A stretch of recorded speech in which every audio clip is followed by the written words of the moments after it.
Greetings everyone, welcome to the first day of my Remembrance Reads, and I want to talk first of all about the book that that started this whole process, David Jones's In Parenthesis.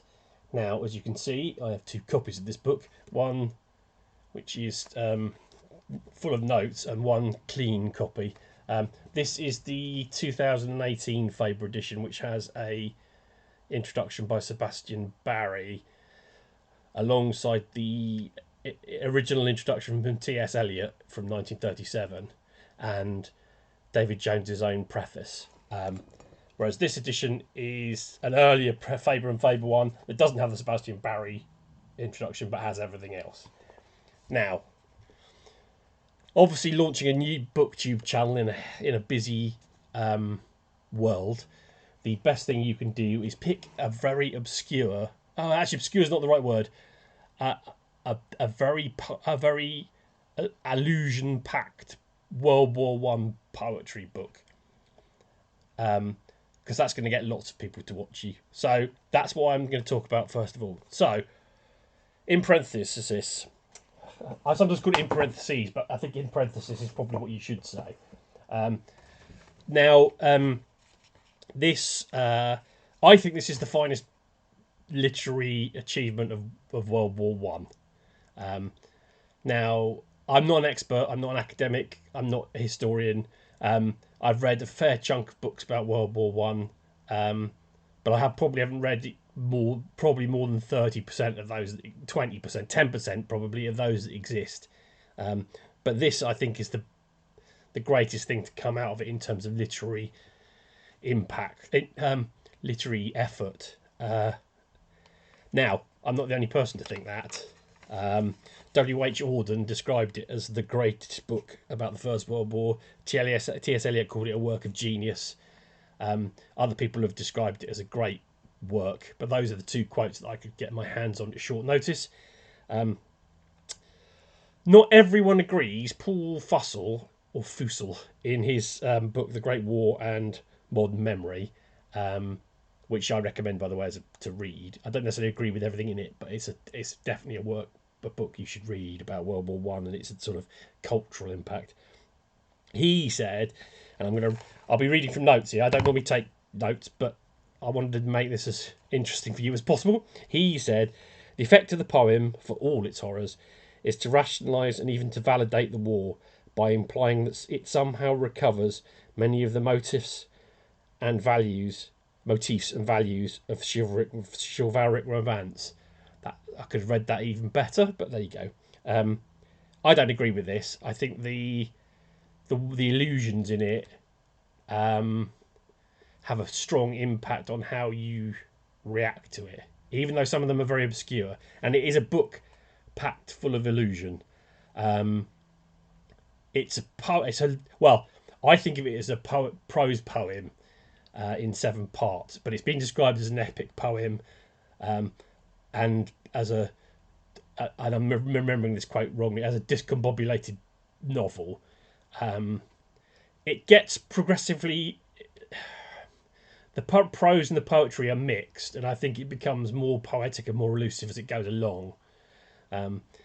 It's split into 7 parts. It starts with Private Ball 25201 Ball, and his companions gathered on the parade ground. Actually, Ball is late, but they are gathered on the parade ground in Southampton, ready to march the ship and move to the front.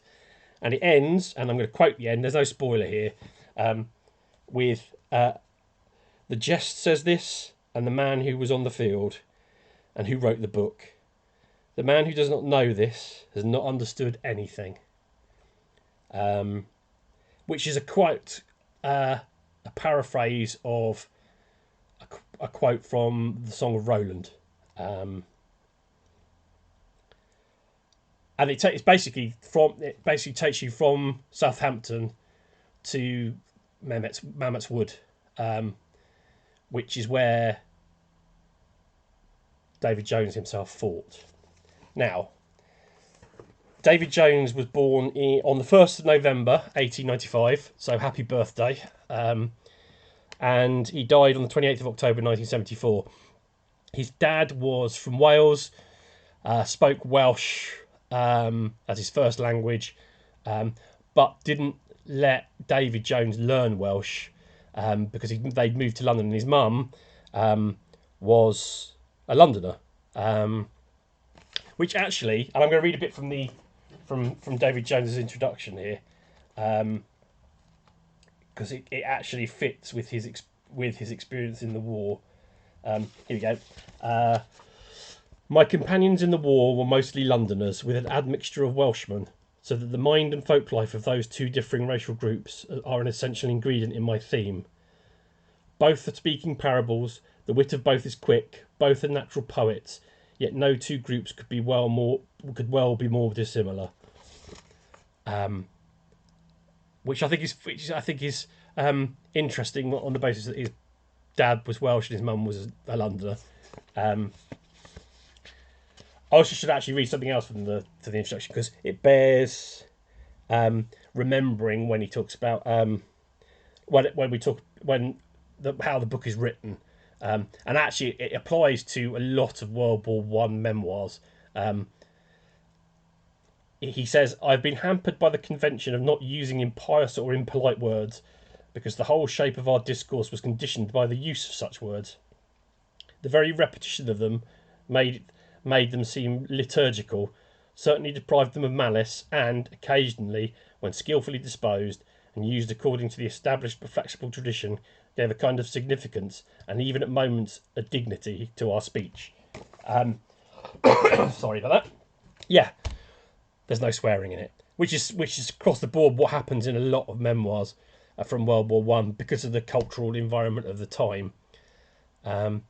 Jones was not just a right poet; he was a painter and an artist, and that was sort of his. Basically, he came back from what he was on the front. He was in World War One. They think he's possibly the British writer with the most time spent on the front line in World War One. I think they've worked out it was 117 weeks. He was injured at Mamet's Wood, and he fought there and at Passchendaele. In the time he was involved, he was in hospital or at home when the war ended in 1918. I think he'd been injured, he'd been sick, and he came back from the war. He went to finish his education, started working as an artist, and then in 1932 he had a nervous breakdown. Now, in the months sort of running up to that nervous breakdown, he had an absolute creative explosion. He did 60 paintings, and he did the first full draft of what became In Parenthesis. But when he sort of recovered, nothing happened with it for a while. And then in 1936, a friend persuaded him, or the friend handed over the draft to T S Eliot at Faber Faber, and they published it in 1937, and it won the Hawthorne Prize in 1938, and was critically incredibly well received.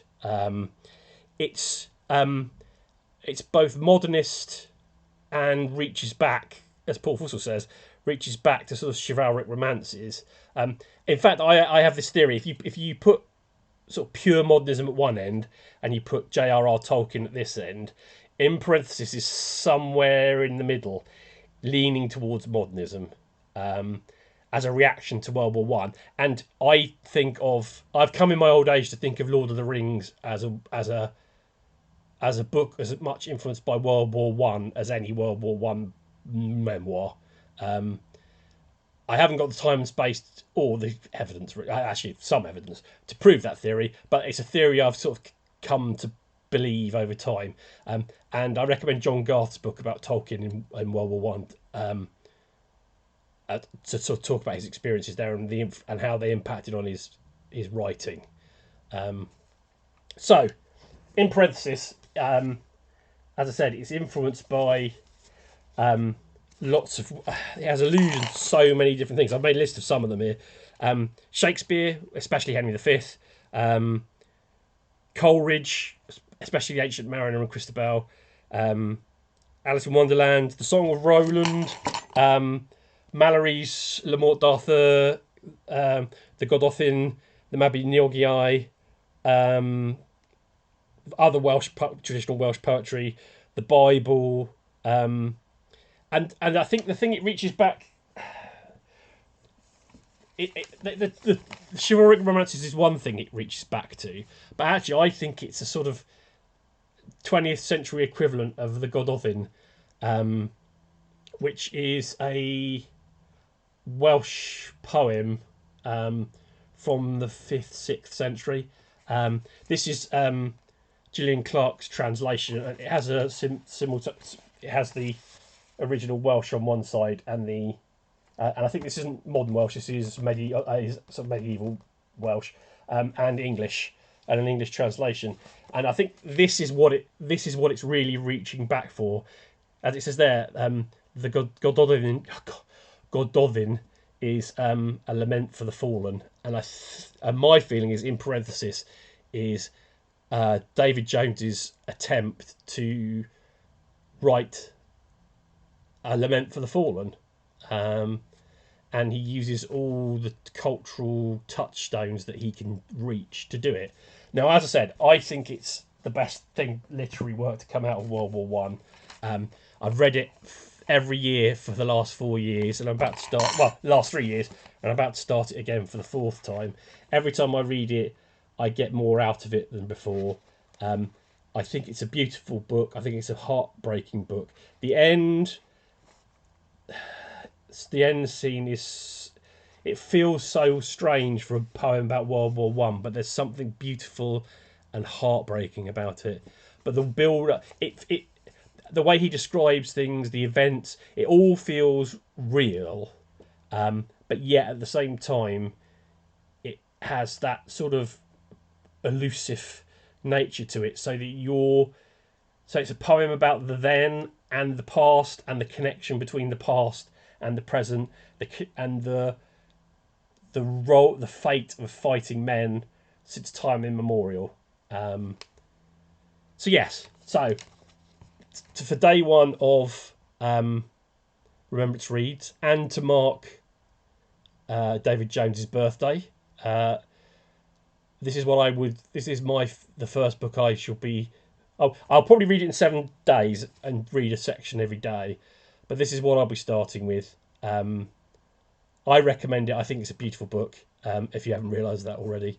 I apologise if this is very rambling. I did try to sort of organise it a bit more, but as usual, my brain got away from me.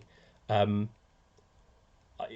don't think it's going to be not everybody's going to like it. I'm not going to pretend that everybody will like it. I think it's not hard work. I don't agree with that. I think in his introduction to the other edition, I think Sebastian Merry makes a key point about how it isn't as hard a book to read as you think. But there are lots of notes, the author's own notes, that guide you to further reading. I've got a pile of books that I've bought over the years so that I can try and understand this book better.